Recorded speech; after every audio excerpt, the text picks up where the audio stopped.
You're listening to TFM. Want to join in the conversation and share your thoughts on this episode?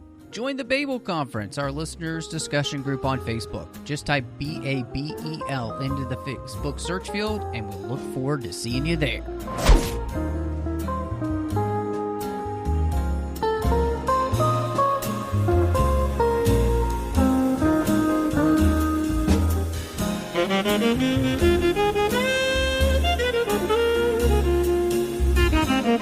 Welcome to TFM's local watering hole, the 602 Club. And I am just one of the hosts here, Matthew Rushing, and quite excited to have the one, the only Freemason number 12, or level 12, excuse me, Christy Morris. Well, thank you. You know, I'm self-proclaimed because women aren't allowed apparently in the Masons, but... Yes. You, aren't you part of like the secret women's organization though, that like, right? Well, we can't talk about it because it's secret. Oh, dang it. Oh. Erase that. Erase this. Cover. Well, let's get on with the show. Thank you so much for joining us. I think tonight's going to be a lot of fun as we're kind of looking back here on something that, you can find on Disney Plus now and came out years ago now from Disney and Touchstone Pictures and all those places that were so popular back in the day. So we're excited to be here, though. If you like the show, help us out. Give us a star rating review over on Apple Podcasts. Guys, it's been a long time since we've had one, and we would really appreciate your help in growing the show by giving us a star rating review. Help people find the show. I know it seems weird, but honestly, still most of the listens from this show and many podcasts these days still come from Apple systems, whether that's Apple Podcasts or people listening through Apple Podcasts on their device or, iTunes, all those places. So that really does make a difference, honestly. Of course, you can find us wherever you get your podcasts, and you'll want to make sure you're subscribed so you're getting everything that's coming on the 602 Club feed, because we're not just doing the 602 Club here anymore. We've got bonus shows as well, like Snyder Cuts or Assembling Avengers you can find as well. So make sure you're checking that out. You can also find us on Twitter. We would love your follow. And in fact, we would love to reward you for following us. We'll give you the Marvel movie of your choice there digitally if you just follow us. So basically, all you got to do is be following us by October 25th, 2021. And we'll be picking a winner from our followers. And we'd love to break that 300 number. That would be kind of cool over on social media. So, yeah, if you like the show and you're listening, why follow us on Twitter, and you could be rewarded. Also, you can find us on Instagram at the 602 Club TFM, and then we're online at Facebook at facebook.com/TrekFM. We've got the listeners-only discussion group you can join called the Babel Conference. You can talk to listeners from all over the world about what's going on here in the network. And then if you go to trek.fm/contact, you can choose a show, choose the 602 Club if you would like to communicate with us via email. So, and then we do have some great associate producers here through Patreon, and Patreon is a place where you can make sure that all of the content that's here on the network keeps coming to you each and every week. Honestly, it costs a lot of money to podcast and put all this together, and so if you would like to make sure that keeps coming to you,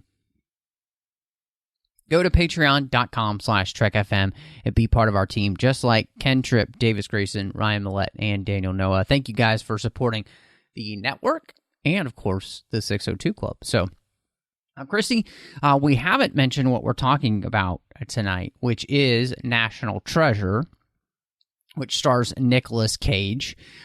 But I was wondering for you, is this something that, you had seen in the theaters back when it came out in 2004, or is it something you found maybe later on with your dad, at the video store?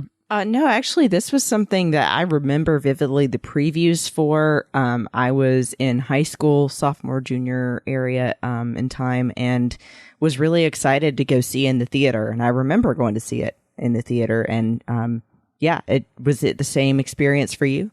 Yeah, I mean, this was, I was at this point, I'm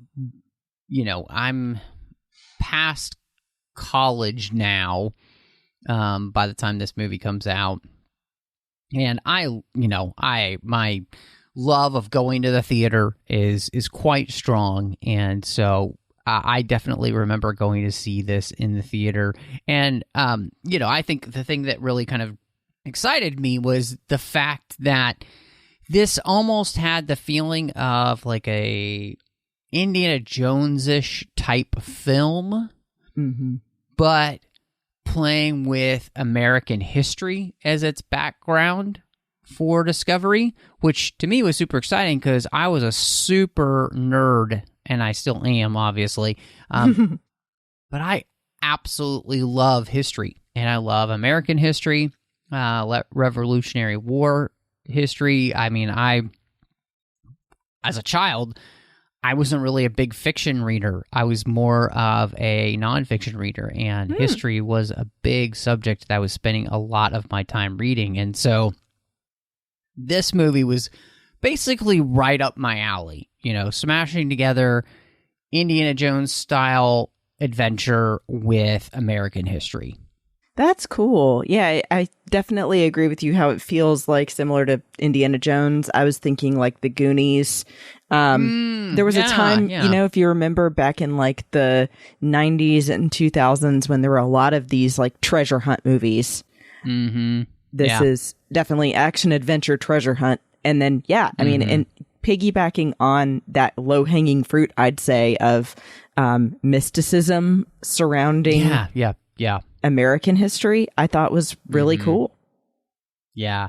No, that's a good point. I think, the film itself really does kind of play out with that action adventure genre that, and I would say in a family friendly way, right? Yeah. Like it's clearly something that's it's very Disney type influence where, we've talked about some of those movies as well. I think that this comes as a lineage from, which is like, 20,000 Leagues of the Sea and Swiss Family Robinson and Treasure Island and Kidnapped and Shipwrecked and all of those type of movies. This is playing in that sandbox so that, and of course, like in Indiana Jones. And so you put all that together, and I think absolutely this was something that, to see in the theater, I was really excited to see. And I remember, really enjoying the first time I saw it. And it's continued to be a movie that, not only have I watched then, but I've rewatched it. I have it on Blu-ray, and so it was fun to be able to revisit. So now you mentioned kind of some of the story elements here, and we kind of alluded to when we were goofing off at the beginning, but the idea of the Knights Templar and the Freemasons and those kind of things, subjects to which like Dan Brown would take, the Knights Templar and use in his books as well, but used to great effect here about this lost treasure. And so just story-wise, how do you feel about them just kind of taking all of these elements to create this mystique then around, the American Revolutionary War? I thought it was really cool. And like we were saying, kind of a low-hanging fruit, I would say, of an easy way to craft a story. Even though it's it's fiction, it's easy to take those things and kind of put them together in the right way to then make a cool story like this. Because there is a lot of secrecy around the Masons.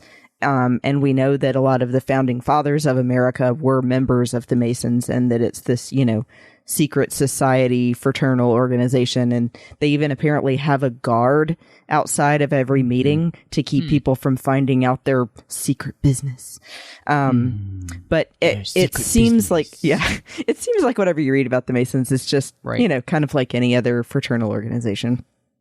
But there is definitely a lot of interesting history surrounding them, and a lot of accusations, and even being banned from like the Catholic Church. They view it as in conflict with religion.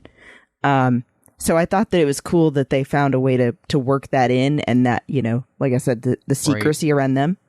And then also that there's possibly these things that we pass by every day, like the Liberty Bell, that have clues to a treasure.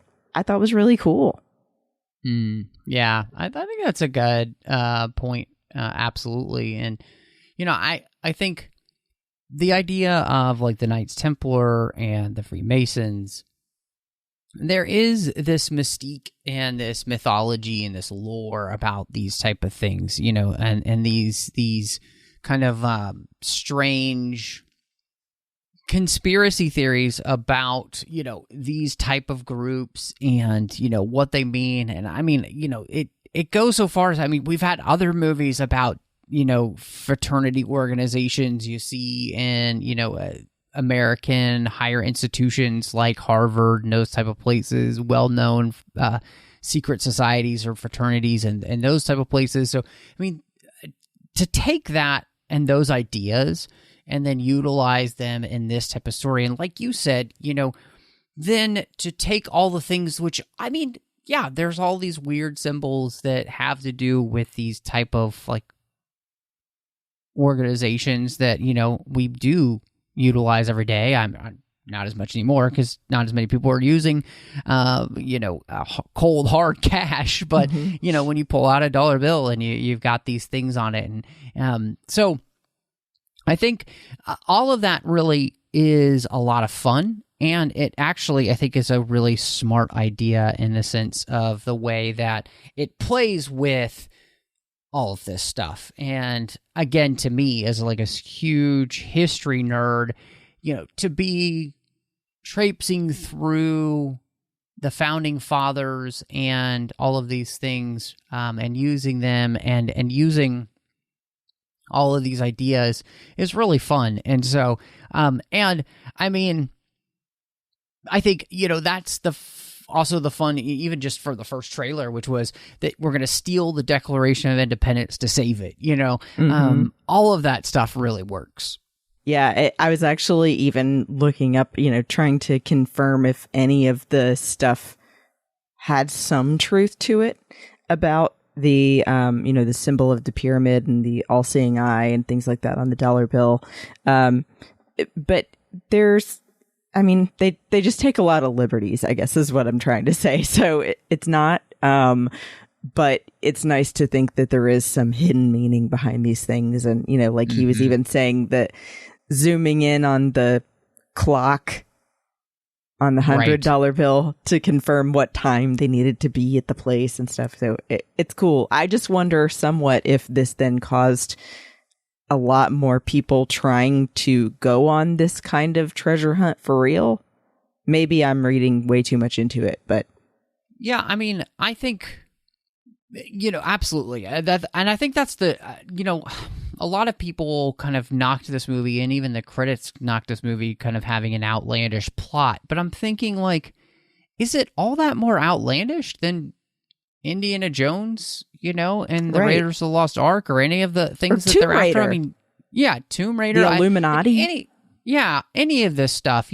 Like, I think that's the fun of creating these type of stories is that it creates this over the top plot and gives you the ability to kind of dive into the enjoyment of experience these things in a whole new way and a fun way. And in many ways, I think one of the things I really love about the movie as well is just how it celebrates the ingenuity and the genius of many of our founding fathers and the people involved, and it's kind of a great celebration of all that was good about that, which is really fun. And I think that a movie like this also, kind of helps people want to know more about the real Benjamin Franklin or, the real George Washington or any of those type of things.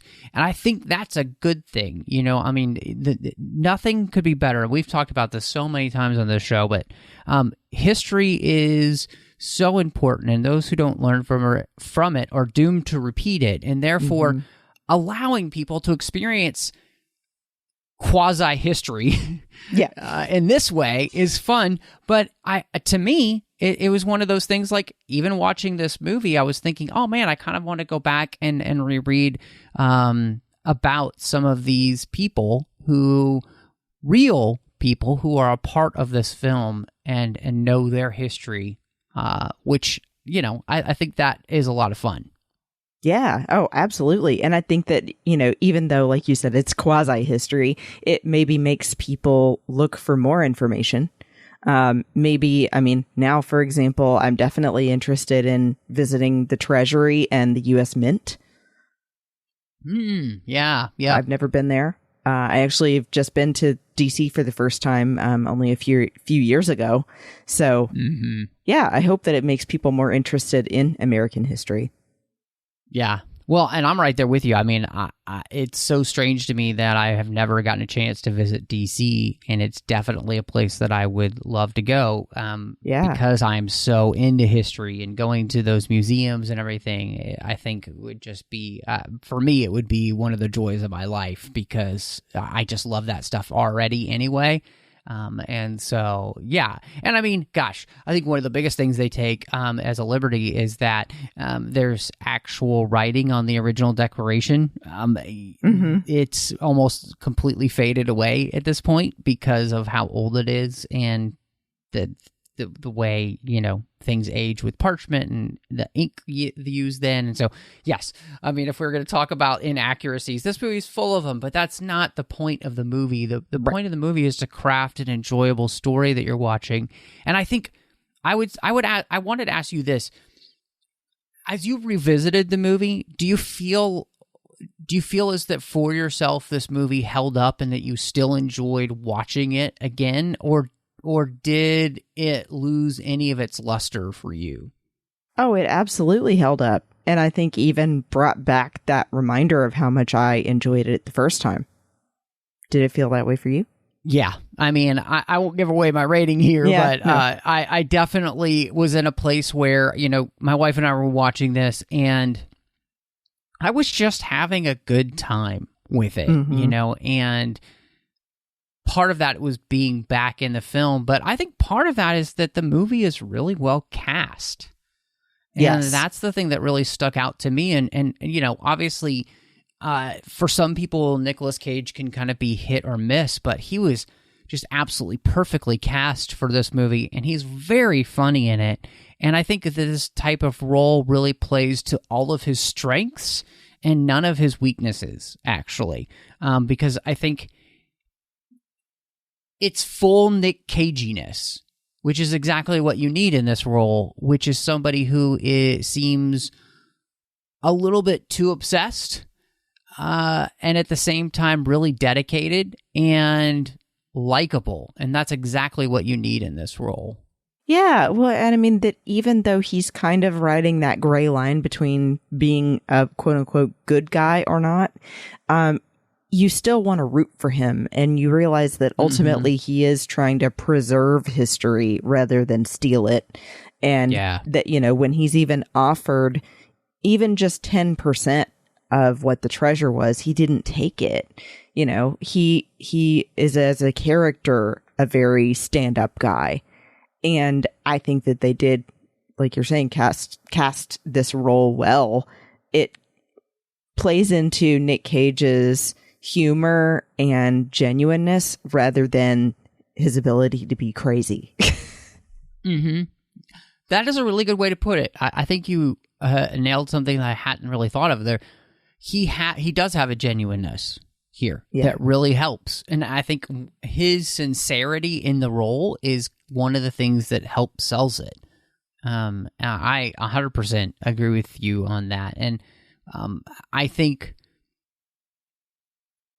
it's interesting to see him kind of be able to play this role where there is a really nice balance to his. I mean, I think Nick Cage definitely has a crazy quadrant, and where this falls is perfectly in line with the sincere. So it's just really well done. And I think he's really enjoyable and really likable in this movie.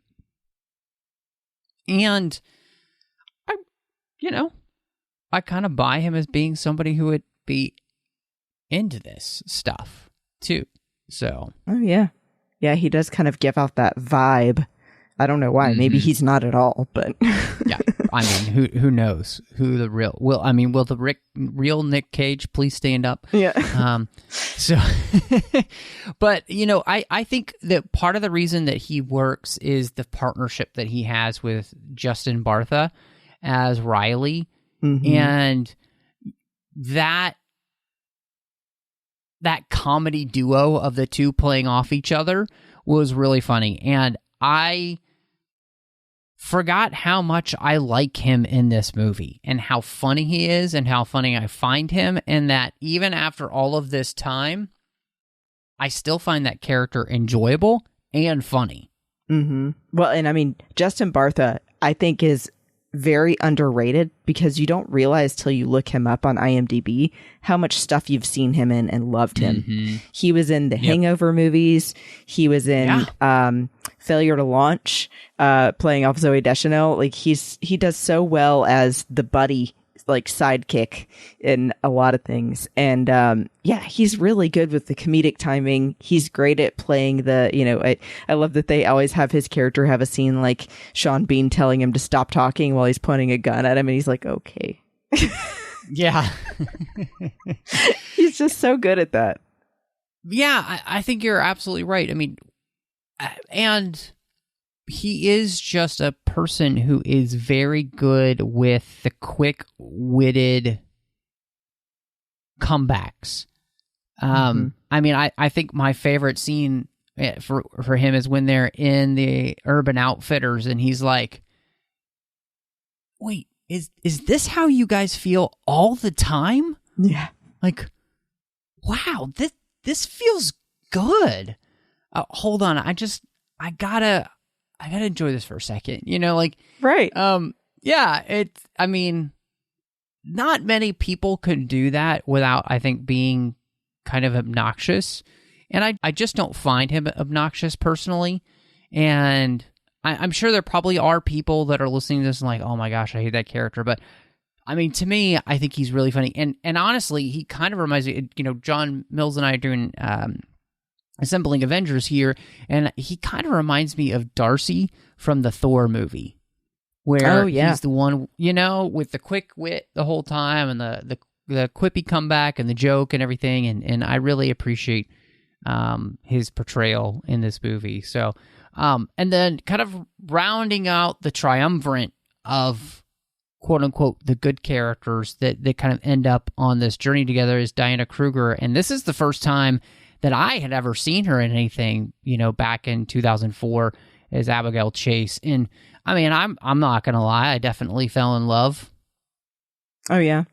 With the intelligent blonde. It was one of those things where I think it was a person that we hadn't seen before.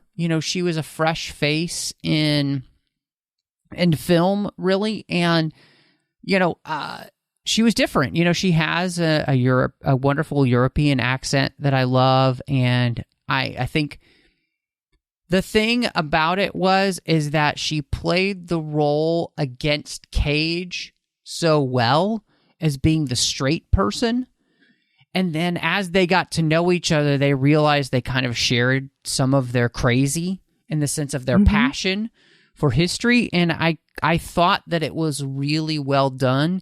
And she mixes well with Nick Cage and with Justin Bartha. And so you put those three together, and I thought they made a really good team. And it made it enjoyable then to watch the movie with her in it. Like, you needed her to feel like she could be a part of this club. And that she's not put off as like the damsel they're always rescuing or a hindrance in any way.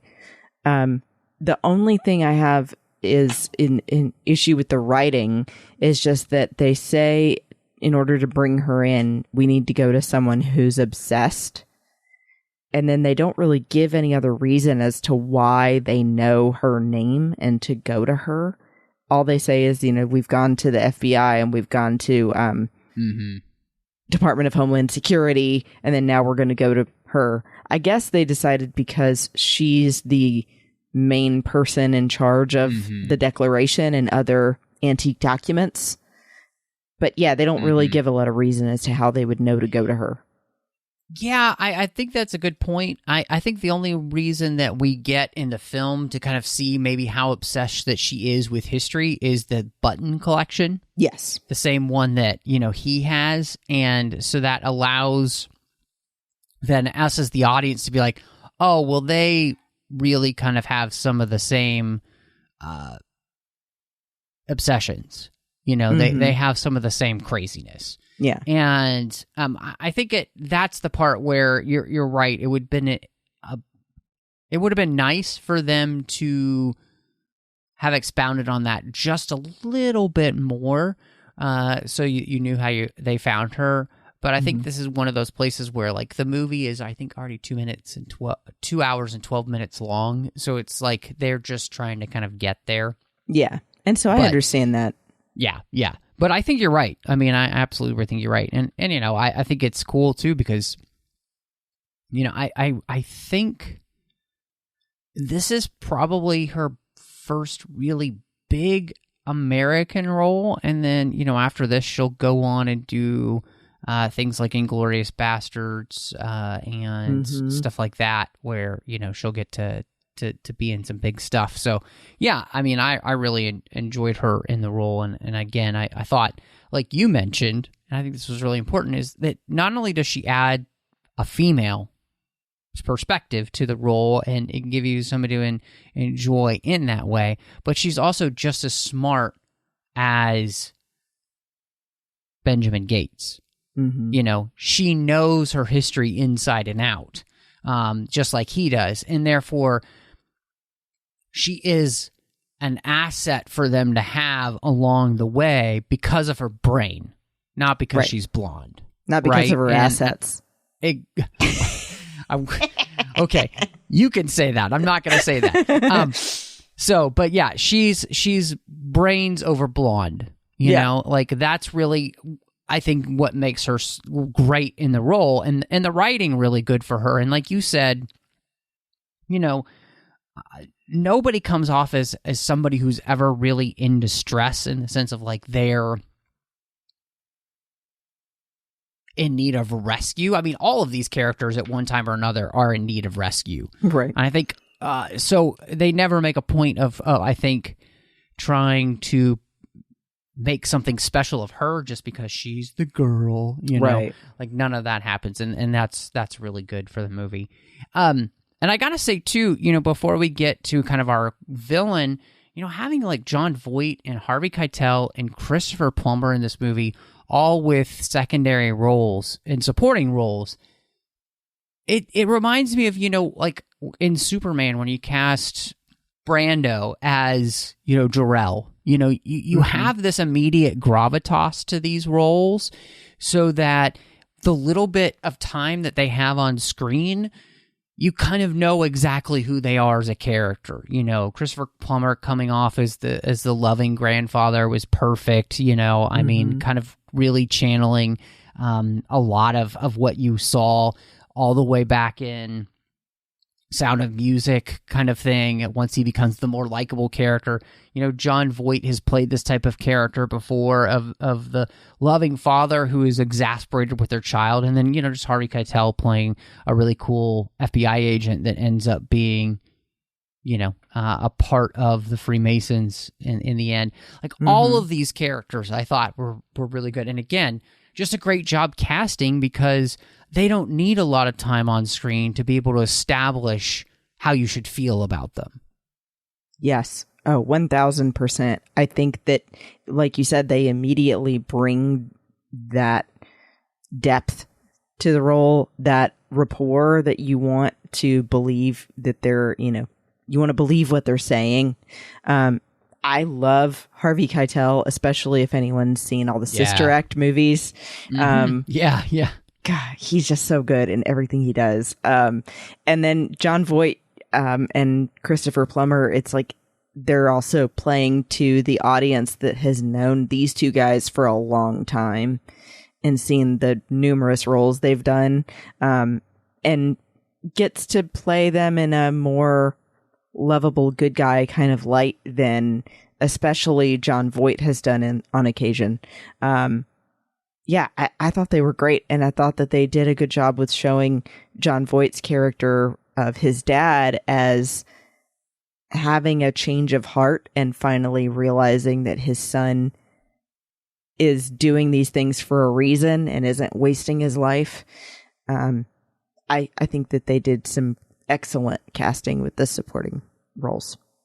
Yeah, no, I 100% agree with you. And again, I just think it really makes a difference when you are casting these type of roles and how people will feel about them in the end. And how well they work on screen, even if they don't have a ton of time, is can you get people that can portray that very quickly? And I think it also means that whatever's on the page for the script is there for them to be able to do that as well. So, I got to give them credit on that front. And I mean, at this point, Sean Bean had been in the Lord of the Rings movies, and I feel bad for Sean Bean because he's either the bad guy or he dies. Yeah, no, I saw a meme about this both. Recently. He's the good guy who dies in Game of Thrones. Yeah, I saw a meme about this recently that was like, can somebody just write a movie for Sean Bean where he gets to have a great day and stay alive? Yeah. That should be just a something that, like, Sean Bean's great day. Yeah. But he is really good as a villain, and he's great at playing up initially that he is not a bad guy. I mean, he's invested financially in this expedition purely off of a clue that Ben Gates had that he's just following into the ground, possibly.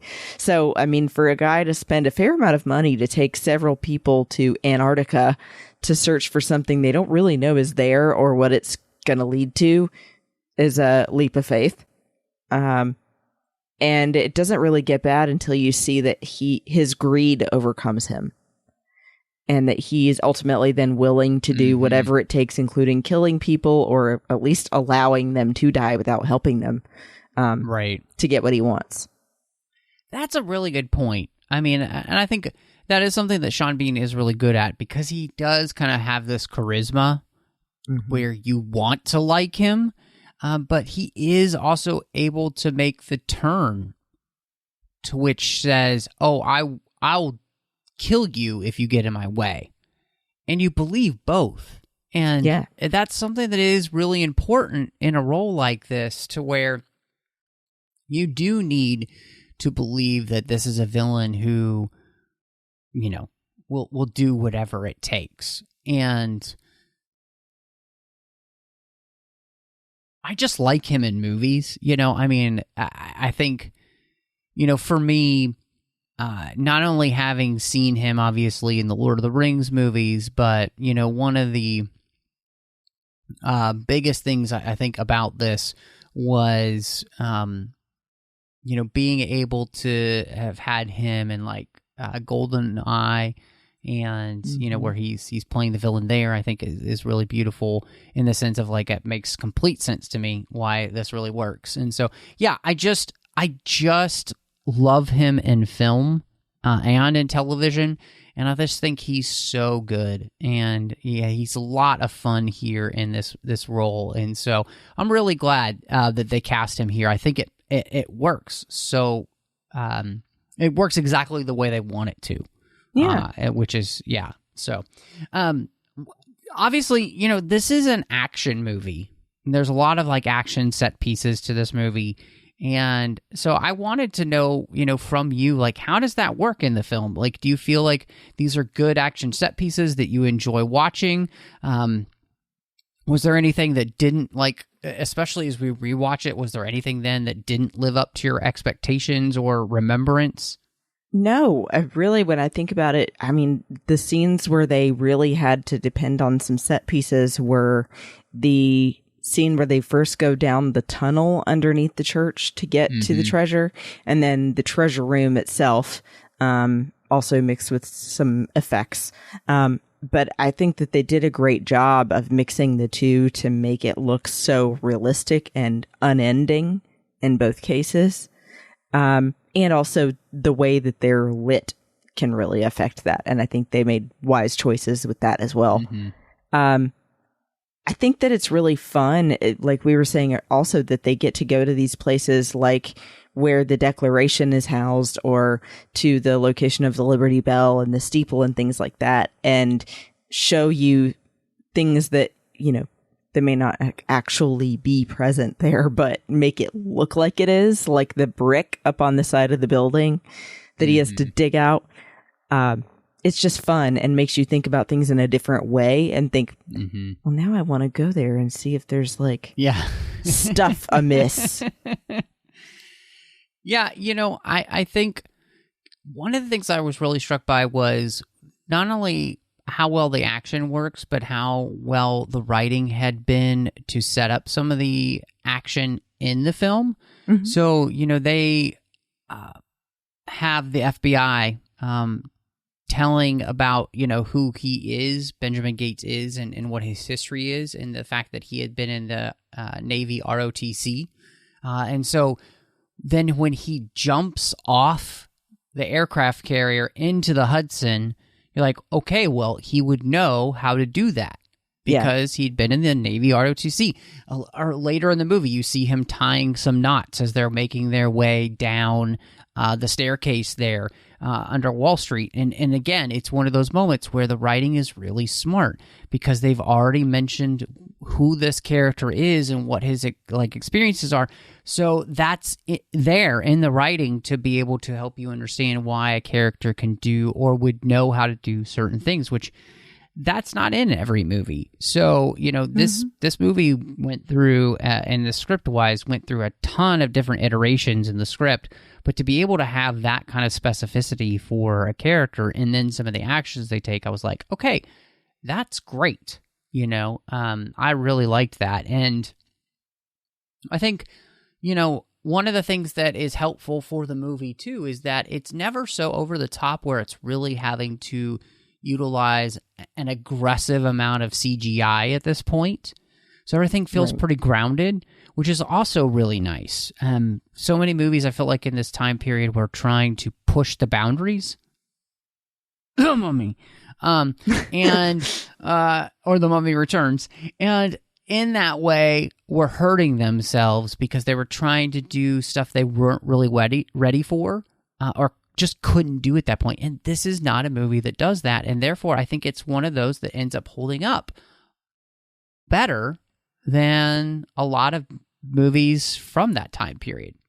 Yeah, well, I mean, and they stuck to more grounded material in the first place for how they're going to do the action sequences. I mean, you know, think about they're really just running down streets, kind of going up scaffolding or jumping off of the aircraft carrier was really as crazy as it got until the scene, you know, descending into the hole beneath the church. So I think that they also helped themselves in that way by not having anything that they then had to really animate a lot other than those two big scenes.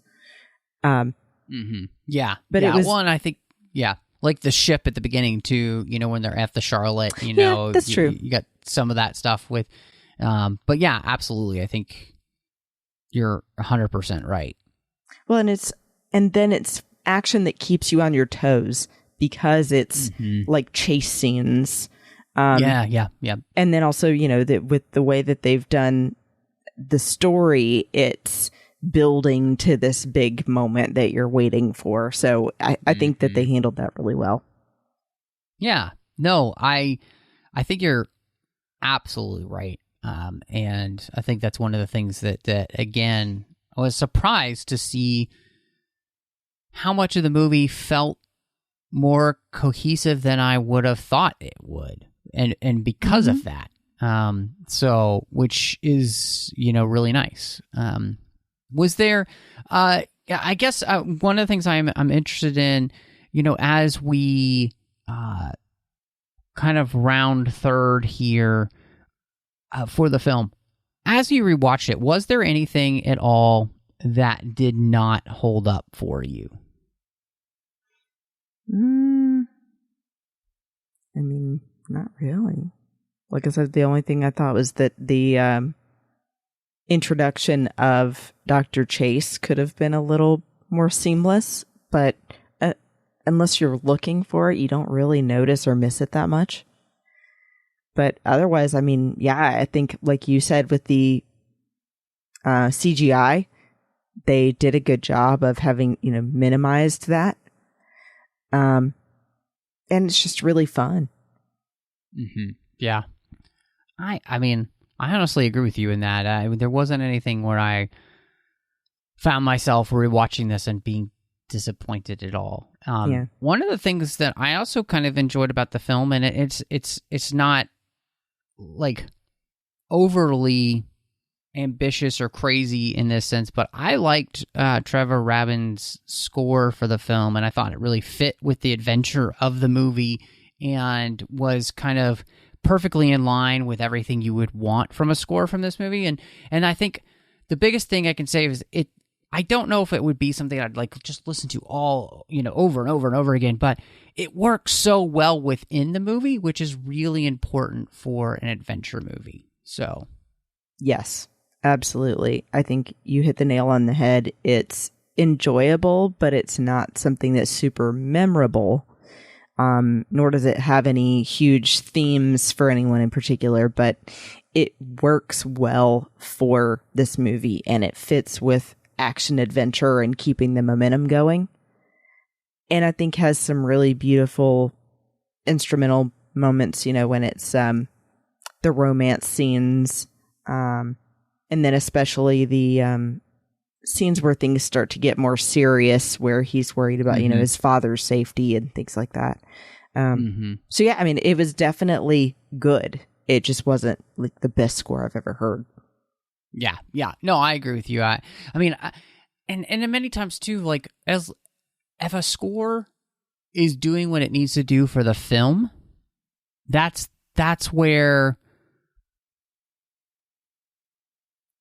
it doesn't always have to be the best score I've ever heard. Right. Like it fits together well. And it's not, bugging you in any bad way. Mm-hmm. Yes. Yep. Absolutely. And it feels like it's working to accentuate the moments where it needs to as well. So, I do have one last question because I was thinking about this. Do you feel like the romance in this movie was earned? Yeah, I do. I think initially in the gala scenes, it felt a little awkward because it was like they had one meeting and then he sent her a gift and then they're supposed to be, having a dance possibly or something, and that doesn't happen. But I do think that they then build on that because they've gotten to know each other through this process, finding out, how much she really is into history. And I like that she says, I may have a German accent, but I am American. I just wasn't born here. Putting the emphasis on the fact that people don't have to be born here to then become a citizen, but there are people that really want to be an American citizen and go about it the right way and are Americans now, I admire that. And then also, the two of them go through some things that are really difficult, terrifying moments that build that romance. So yeah, I thought it was fine as it started to get going more. It gave more earnestness. Yeah, I just wondered because obviously it's one of those things where like the kiss kind of comes out of left field, and but at the same time, I think you said it well. These are characters who have been through something together. You can obviously tell there's the chemistry there, especially in that scene in Urban Outfitters where they're having a pretty serious and I would say in-depth conversation emotionally, and you can tell there's a interest there between them. And so I think that all works, and then it just kind of comes to a head, and it's a fun end. And so and I guess I'm really interested then to hear what you rate National Treasure.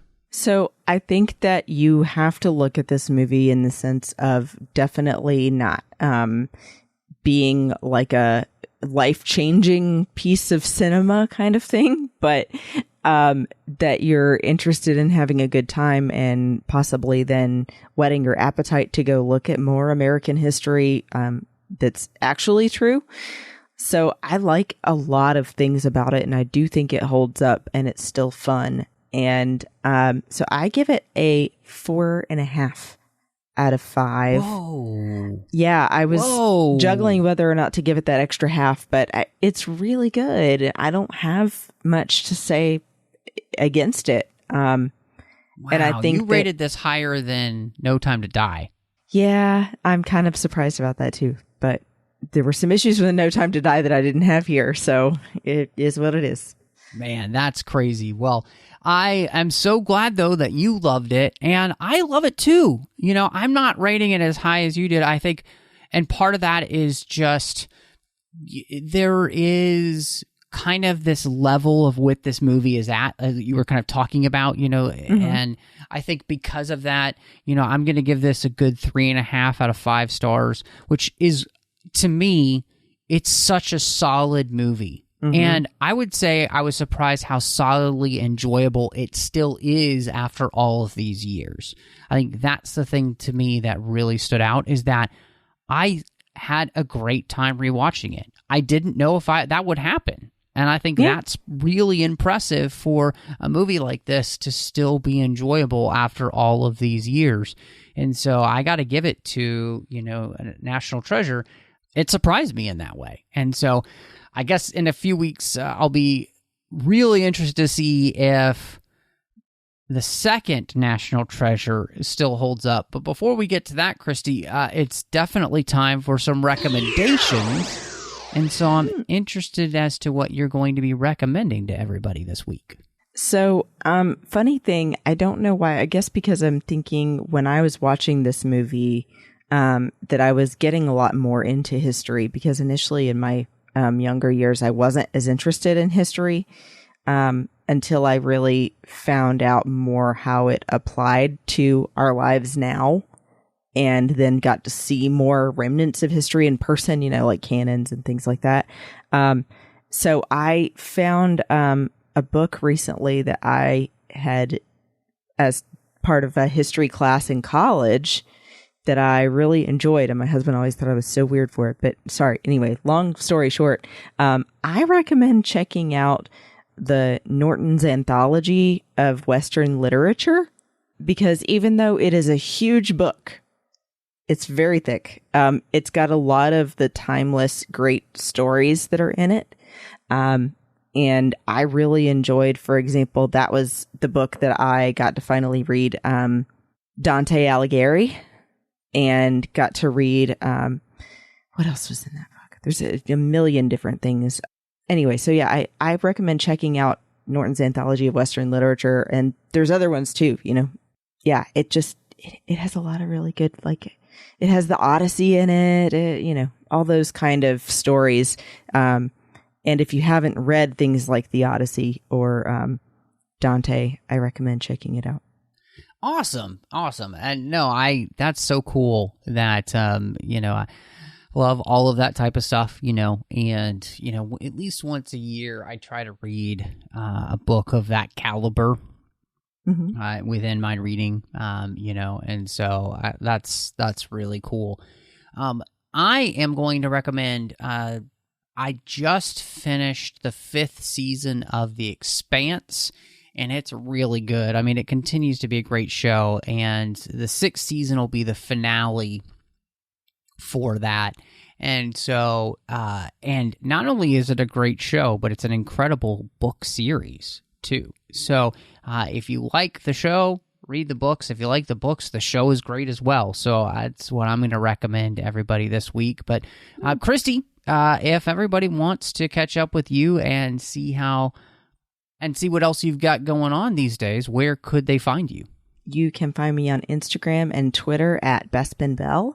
And then, of course, when I'm not here in 602 Club, I also do a show called Sabers and Spells on the Skywalking Through Neverland network. And we dive into geeky topics we don't usually get to cover, like Labyrinth or Return of the Killer Tomatoes or, any number of things. So I hope that you'll check that out at Sabers and Spells on all of the social media outlets as well. But where can they find you, Matt? Yeah, you could find me here, of course, in the 602 Club feed with Snyder Cuts, as well as Assembling Avengers there with John Mills. Both of those shows are a lot of fun. Of course, Snyder Cuts is about everything that Zack Snyder's directed. And then Assembling Avengers, we're walking through the MCU as a retrospective, which has been really fun so far. And I mean, this week, one of my recommends probably just should have been is our Thor episode that's coming out on Sunday. If you think John and I have aggressive negotiations over on the Nerd Party Network, where we talk about Star Wars every week, there's some serious aggressive negotiations going on about Thor. Ooh. So you can't miss it. Of course, here on the network, you can also find me doing The Orb, Warp 5, and Literary Treks. The Orb is about Star Trek Deep Space Nine. Warp 5 is about Star Trek Enterprise. And Literary Treks is about the books and the comics of Star Trek. And also over on the Nerd Party Network, along with Aggressive Negotiations, I did Owl Post with Drea Kaufman, where we talked about Harry Potter one chapter at a time. And that is a finished show, so you can go back and listen to that anytime. It was a blast, so I hope you'll check that out. But, as always, just thank you so much for joining us here at the 602 Club. And y'all come back now, you hear?